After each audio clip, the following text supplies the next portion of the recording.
as protests broke out over the anti-Islam movie.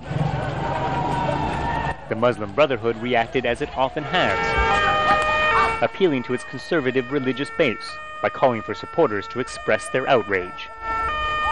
Then came what many call an out-of-character opinion piece in the New York Times.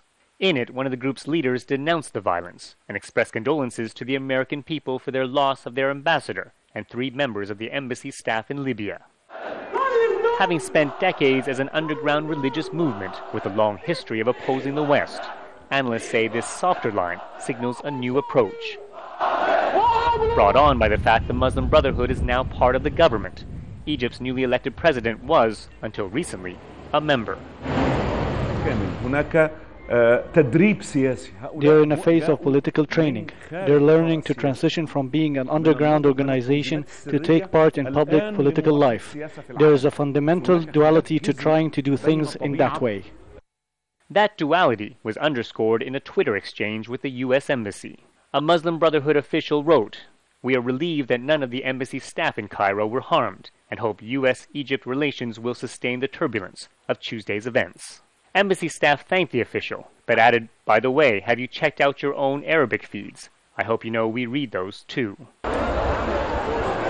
The group's Arabic feed had at that time continued to call for action over the film. The Muslim Brotherhood is credited for bringing an end to the violence and clearing the streets in front of the U.S. Embassy here in Cairo. The challenge for the group now is, though, by seeming more conciliatory with the West, will it lose support from its more hardline elements? Its leadership admits it faces pressure to become more diplomatic, but denies it's being swayed by the West. Some things are just basic truths. Yes, there are responsibilities, different pressures, but we are unwavering. We stay true to our fundamental values. We now deal with the U.S. as an equal, not like in the days of the old regime. These days are long gone. Still, as the U.S. ponders whether Egypt is friend or foe, the Brotherhood's recent moves suggest it is aware of its new role and is trying to present itself as a more agreeable player on the international stage. Steve Chao, Al Jazeera, Cairo.